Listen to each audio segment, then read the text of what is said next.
तो माननीय मुख्यमंत्री योगी आदित्यनाथ जी का धन्यवाद दूंगा कि आज से जो 4 साल पहले हमने एक मुहिम छेड़ी अवाम विकास मंच ने कि तहसील डिभाई शिकारपुर अनूप शहर को मिलाकर के एक पृथक जिले का गठन किया जाए और उसका नाम श्रद्धेय बाबूजी कल्याण सिंह जी के नाम से कल्याण सिंह नगर रखा जाए और उसे मेरठ कमिश्नरी से हटा करके अलीगढ़ कमिश्नरी से जोड़ा जाए। क्षेत्र है, बड़े लगाव रखती थी जनता बाबूजी से, लेकिन क्या लगता है राजू भैया से लोग डरते हुए नजर क्यों आते हैं? बोले कि हम अपनी बात ही नहीं रख पाते, भैया हमारी सुनते ही नहीं है। 35 लाख आबादी का जिला है, 7 तहसीलों का जिला है, जबकि हापुड़ जिला है आपके करीब में 3 तहसीलों का जिला है। आपका अलीगढ़ है तो वो केवल मात्र 5 तहसीलों का जिला है। तो जब नरोरा के करीब से अगर आप कोई आदमी नरोरा से हेडक्वार्टर बुलंदशहर जाए तो उसे बेचारे को 70 से 80 किलोमीटर दूर पड़ जाता है। जो माननीय मुख्यमंत्री जी ने इस कल्याण सिंह नगर की घोषणा की है, इस नाम को हमारे ही संगठन ने रखा है। आज आपके संगठन ने पहले इसकी पहल की। अब से 4 साल पहले और एक शहीद दिवस भी मनाया जिसमें सन 65 से लेकर के आज तक जितने भी लोग शहीद हुए हमने उन लोगों को बुलाया, उनके परिजनों को बुलाया, शहीदों के परिजनों को, और उन्हें माननीय योगेंद्र यादव जो परमवीर चक्र विजेता उनके हाथों से हमने सम्मानित कराने का काम किया। और अगर हम लोगों को ये लगा कि अगर ये इस तरीके से जो हमारी मांग थी या जो क्षेत्र की जनता की सुविधा है उसके साथ घोर अन्याय हो रहा है जी, मैं बिल्कुल तो उसके ऊपर हम गांव-गांव जाकर के लोगों का समर्थन जुटाएंगे, उन लोगों का मशवरा लेंगे कि अब हमें अगला कदम सरकार के खिलाफ भी आंदोलन करना पड़ा तो करेंगे। ऐसे कार्यकर्ता बोल रहे थे मुझे, आपके कार्यकर्ताओं में बड़ा उत्साह देखने को मैंने देखा और गले में आप ये लाल गमछा डालते हैं सर। जी, ये बड़ा सांकेतिक हमारे देश का रंग रहा है, बड़ा प्रतीक है। और लोहिया साहब आप देखेंगे समाजवाद की भी बात होती है, क्या कहाँ से प्रभावित हैं इस कलर से आप क्या?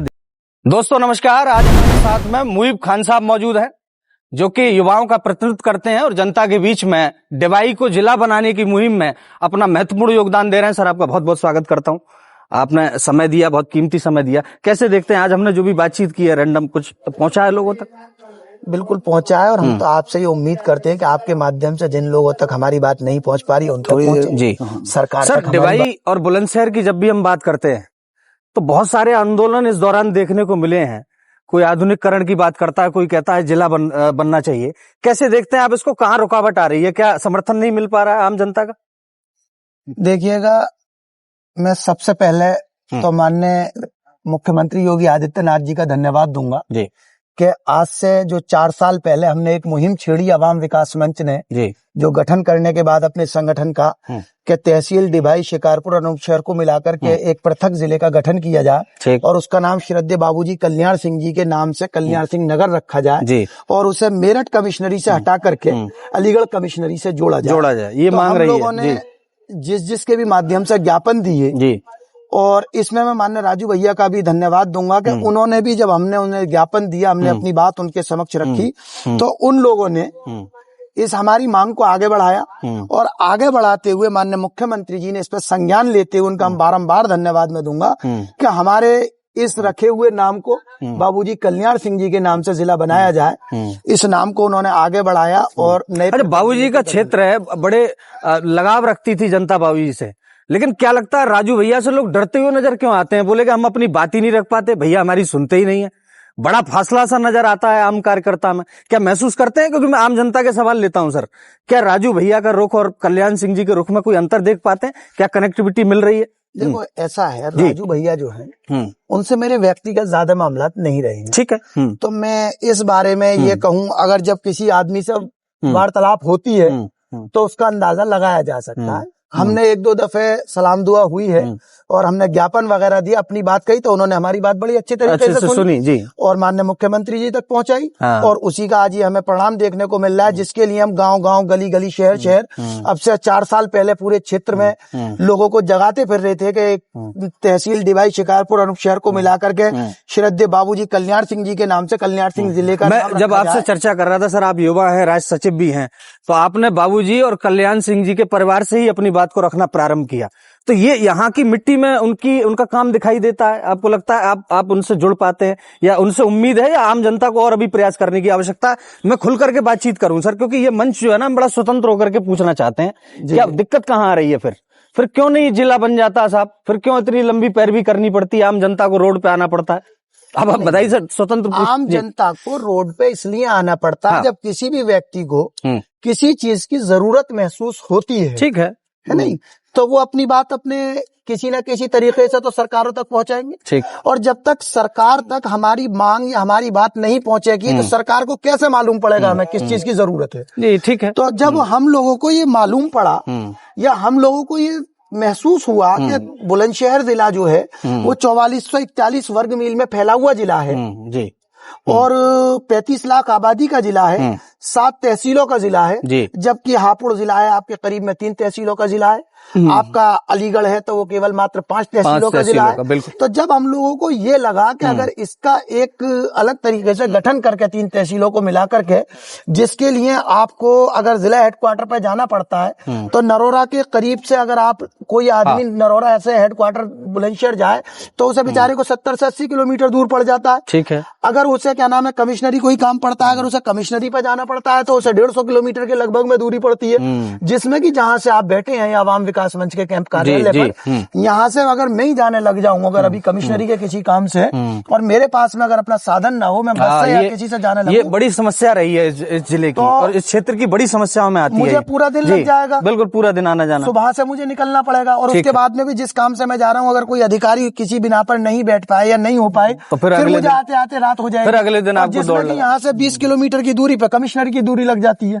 तो हम लोगों के जहन में ये उपाय आया कि क्यों ना जिला हेडक्वार्टर भी करीब हो और कमिश्नरी हेडक्वार्टर भी करीब हो। इस बिना पर हम लोगों ने ये विजन रखा और ये हमने मांग रखी कि इस 35 लाख आबादी में से थोड़ी सी आबादी को अलग करके 3 तहसीलों को अलग करके ठीक है आप एक जिला बना दे जिनका नाम श्रद्धेय बाबूजी कल्याण सिंह जी के नाम से रखें। क्योंकि ये क्षेत्र को अगर हम कहीं जाके कहते हैं कि हम डिबाई से हैं तो हमें लोग नहीं पहचानते, हमें लोग नहीं पहचान सकते। और अगर हम कहीं ये कहें कि अगर हम क्या नाम है उसका, अगर हम ये कहें किसी से भी कि हम लोग जो है बाबूजी कल्याण सिंह जी के क्षेत्र से आते तो हमें 1 मिनट में पहचान लिया जाता है पूरे देश में। बिल्कुल। तो हम ये चाहते हैं कि श्रद्धेय बाबूजी कल्याण सिंह जी का नाम ताउम्र तक अमर रहे। अच्छा, आप अपने संगठन के तौर पर किस तरीके से काम कर रहे हैं और क्या अनुभव रहा है आपका अभी तक जनता के बीच में? आज जो माननीय मुख्यमंत्री जी ने इस कल्याण सिंह नगर की घोषणा की है जी, इस नाम को हमारे ही संगठन ने रखा। अच्छा, आपके संगठन ने पहले इसकी पहल की? अब से 4 साल पहले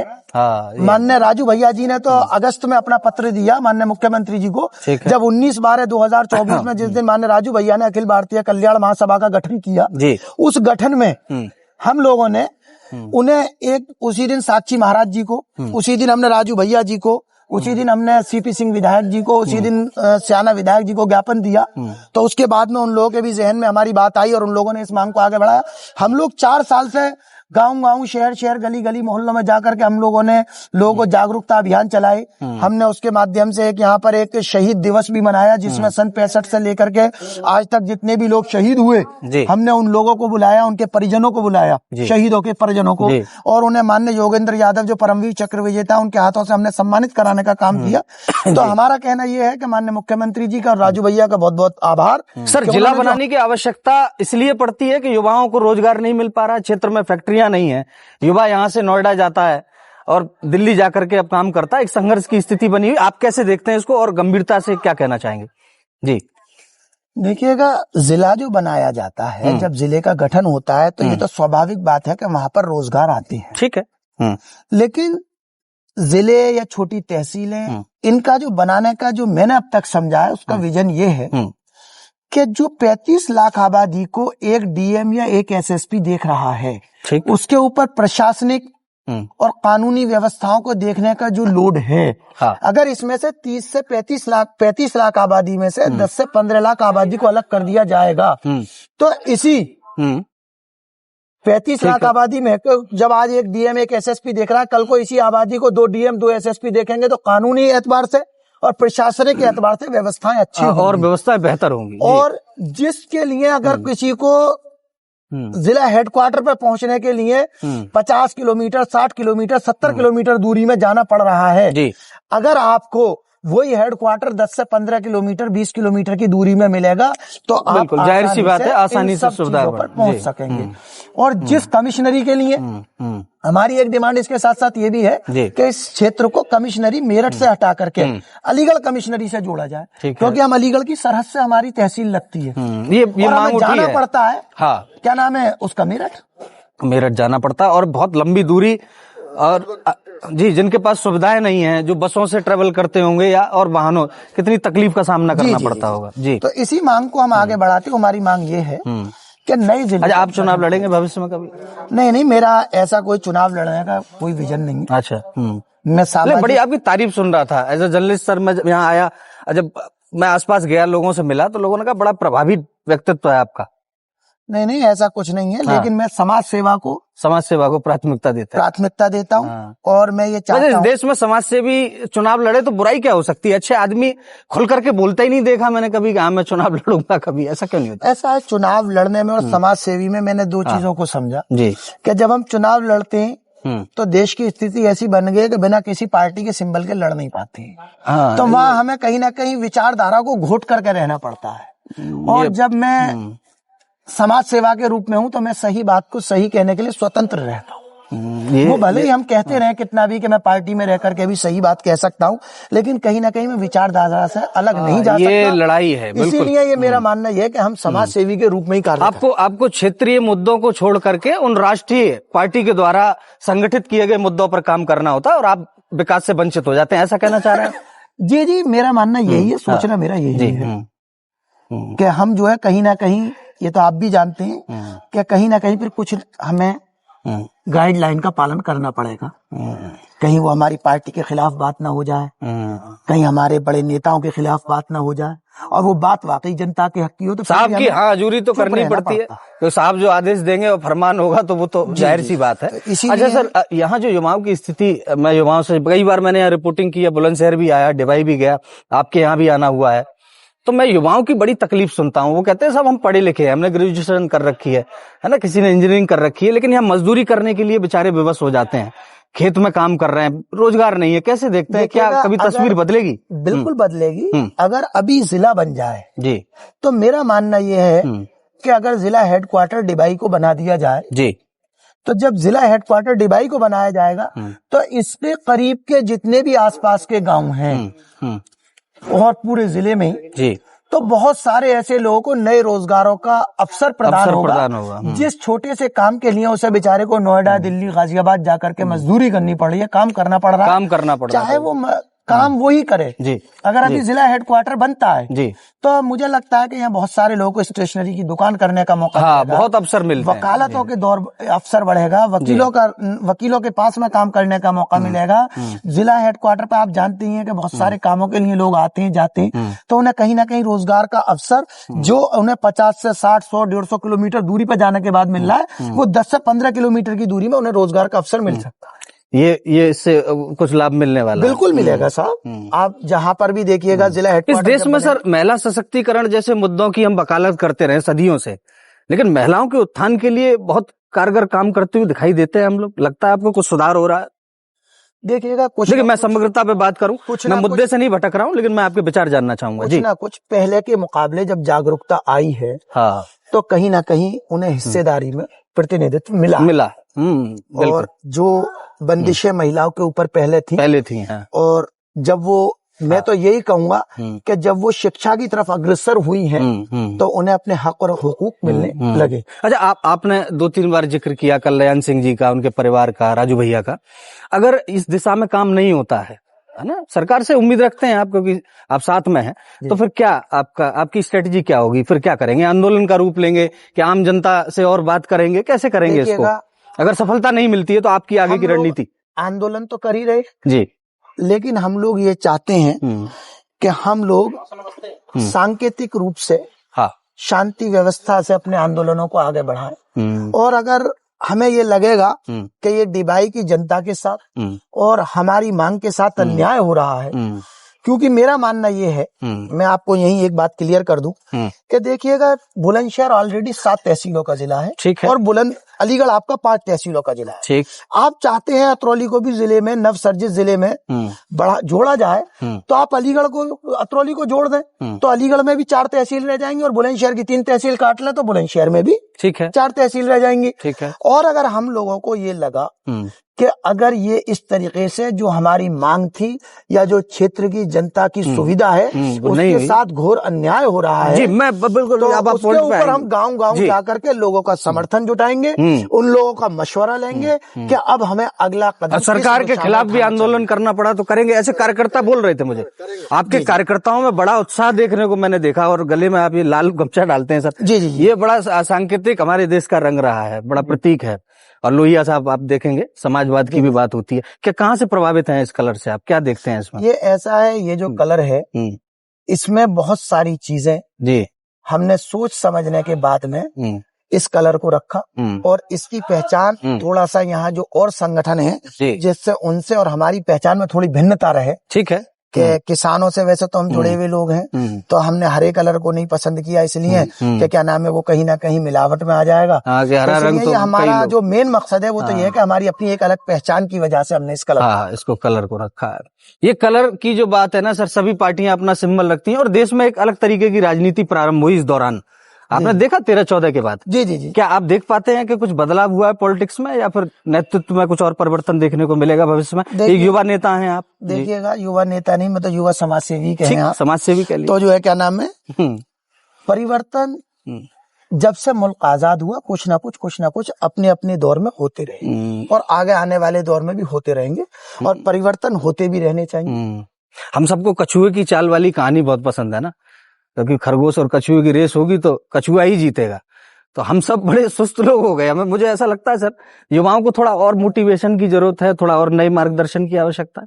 हाँ, युवाओं को जरूरत है। जो लोग हमारे, मेरा जो मानना है जी, मोटिवेशन के साथ साथ जो हमारी युवा जनरेशन है उसे एक तो शराब से, नशे से और इन बुरी आदतों से बच करके शिक्षा की तरफ आना चाहिए। तो जब भी हमारे युवाओं का भी और हमारे देश का भी उत्थान संभव है। लेकिन अच्छा, आपको नेताजी कभी लगता है जितने एजुकेशनल इंस्टीट्यूशंस हैं और वो जो चलाने वाले लोग हैं उनका एक व्यापारिक दृष्टिकोण है? आप इस देश में जब एजुकेशन की वकालत करते हैं तो आपको ये पता होना चाहिए कि उस छात्र का भी शोषण ही होता है। अब वो बीटेक कर लिया उसने, अब बीटेक जो डिग्री दे रहा है जिसका वो संस्थान है वो सिर्फ एक व्यापारी है, वो एजुकेटर नहीं है। इस पर हमारा कभी ध्यान नहीं जाता। जब उसकी एजुकेशन वो बेकार हो जाती है और वो घर बैठा होता है बेरोजगारी के चलते, क्योंकि वो डिग्रियां तो बांट दी गई हैं। एमटेक की डिग्री ले लो, आज बहुत सारे संस्थान हैं जो आपको डिग्री उपलब्ध करा देते हैं, लेकिन उसकी योग्यता का क्या आपको लगता है सही उपयोग हो सकता है? देखिएगा, शिक्षा को बहुत सारे लोगों ने, मेरा जो अपना मानना है वो केवल ये समझ लिया है कि अगर मैं शिक्षा हासिल करूंगा तो मैं कमाई के दौर में बढ़ूंगा। पहले तो हमें अपनी ये टेंडेंसी बदलनी होगी। शिक्षा का कमाई से कोई तात्पर्य नहीं। एजुकेशन, मेरा मानना यह है कि एक शिक्षित व्यक्ति है और वो खूब पैसा कमा रहा है, ठीक है, और उसके माँ बाप अगर कहीं क्या नाम है वृद्धाश्रम में पड़े हुए तो उस शिक्षा से मैं कोई लाभ नहीं समझता।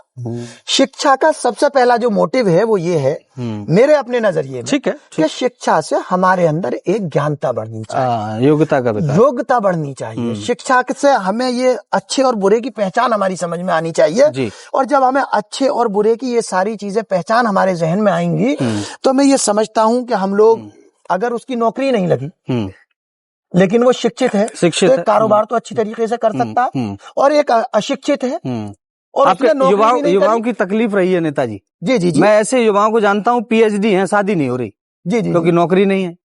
अब इस देश में आप जिस स्ट्रेटजी से बात करते हैं तो युवा तो बेरोजगार बेचारा, बीटेक एमटेक करने के बाद पीएचडी करने के बाद घर बैठा है। देखिएगा, उसको रिश्ते नहीं आ रहे, गांव में लोग कह रहे हैं घर बैठा रहता है। ये गंभीर, कितने भी योग्य हो जाओ आप, ये गंभीर विषय तो है जी।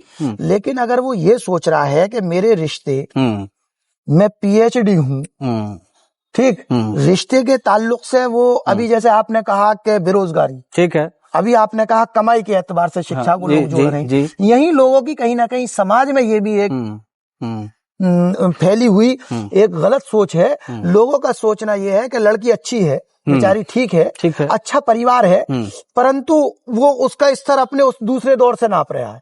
तो ये भी कहीं ना कहीं एक बीच में अड़चन है। ये भी टेंडेंसी है, जैसा आपने एक शब्द का इस्तेमाल किया, टेंडेंसी जी, ये टेंडेंसी है लोगों की। तो इस बिना पर भी उन्हें कहीं ना कहीं बहुत सारे लोगों को रिश्तों से वांछित रहना पड़ रहा है। आपके हमारे समाज में आपके हमारे आस पड़ोस में, हमारे बिरादरी में, रिश्तेदारों में, नातेदारों में। 27 का चुनाव बहुत नजदीक है और दोस्तों बुलंदशहर अपने आप में बहुत सारे इतिहास छुपाए हुए। जब मैं यहाँ आ रहा था तो मैंने और भी रिसर्च की सर, और आपसे अगले इंटरव्यू में मैं उन पहलुओं पर भी बातचीत करूंगा। 27 का चुनाव नजदीक है, आज इस मंच से कहना चाहेंगे कुछ की सफलता मिल पाएगी आपको जिस अभियान में आप लगे हैं, जिस आंदोलन में लगे हैं, या ये सरकार जाएगी या आएगी ये तो चुनाव ही बताएगा, तय करेगी देश की जनता। कैसे देखते हैं, क्या सफलता मिलेगी? देखिएगा, जब हमने इस अभियान की शुरुआत करी तो लोग कहते थे कि ये 2, 4, 6, 10 लोग फिरते हैं, भला कहीं ऐसे जिले बनते हैं। हाँ। तो हम लोगों ने ये जिले का नाम रखा श्रद्धेय बाबूजी कल्याण सिंह जी के नाम से कल्याण सिंह नगर, और हम ही लोगों ने ये विजन रखा कि यहाँ इस क्षेत्र को काट करके जिले का गठन किया जाए। तो जब हमें इतनी सफलता मिल गई है और सरकार ने हमारे बात को समझा है, तो हमें उम्मीद है कि वो जो हमारी मांग है वो भी पूरी होगी। तो हमें तो कहीं तक हम 80% इसमें सफल हो गए, और जो थोड़ी सी 20% की लड़ाई है उसे भी हम लोग आगे बढ़ रहे हैं, और हमें पूरी उम्मीद है कि 27 से पहले यहाँ पर जिले का गठन होगा, और यहाँ के युवाओं को क्या नाम है, रोजगार का अवसर प्रदान होगा, और जिला मुख्यालय डिबाई बने, और डिबाई के करीब में 10 से 15 किलोमीटर की दूरी में, 20 किलोमीटर की दूरी में आसानी से आदमी, साइकिल से भी मजदूर तबके का आदमी जिला हेडक्वार्टर तक पहुंच सके। तो हमारी ये सरकार से यही कहना है कि भाई आप लोग इस क्षेत्र की जनता के हित का ख्याल रखते हुए, और मैं एक चीज और यहाँ कहूंगा कि अगर वाकई बाबूजी के नाम से जिला बनाया जा रहा है, ठीक है, उन्हें श्रद्धांजलि देने के लिए जिला बनाया जा रहा है, तो डिबाई आपकी कर्म भूमि रही है। आपने बार बार कहा कि अतरौली मेरा घर है और डिबाई मेरा आंगन है, और आपकी मंशा के मुताबिक आपका अंत्येष्टि स्थल भी डिबाई विधानसभा में ही मौजूद है। तो हमारी सरकार से कि आपके माध्यम से यही गुजारिश होगी कि अगर वाकई बाबूजी के आप सच्ची श्रद्धांजलि देना चाहते हैं, तो आप इस जिला कल्याण सिंह नगर का मुख्यालय, बड़ा आश्चर्य है, डिबाई और आपके क्षेत्र से, बुलंदशहर से निकले हुए नेता अलीगढ़ में मंत्री हो जाते हैं। आप देखिए, मैं तो जो ग्राउंड की रिपोर्टिंग करता हूँ, यहाँ के बहुत सारे नेता आपके यहाँ हमारे जाकर के विधायक हो गए, साहब मंत्री हो गए, तो अपने जमीन को कैसे भूल जाता है कोई? आप देखिए, थोड़ा सा आप अगर इस पर दे, तो मैं नाम नहीं ले रहा हूँ, लेकिन सीधी बात होनी चाहिए इस मंच से। जी। हाँ, आप समझ रहे होंगे मैं कहाँ कह रहा हूँ, भाई आप ही के जिले के हैं। जी। बहुत सारे लोग हैं जी, लेकिन मैं तो उनसे यही कहना चाहूंगा कि ईश्वर मुख्यालय नहीं बना पाए साहब, उन्हें भी हमारी इस मांग में जोड़े, और उनके जहन में भी ये बात डाले कि ये देखिएगा हमारी जहाँ जन्म स्थली है वहाँ का कुछ ना कुछ विकास हो।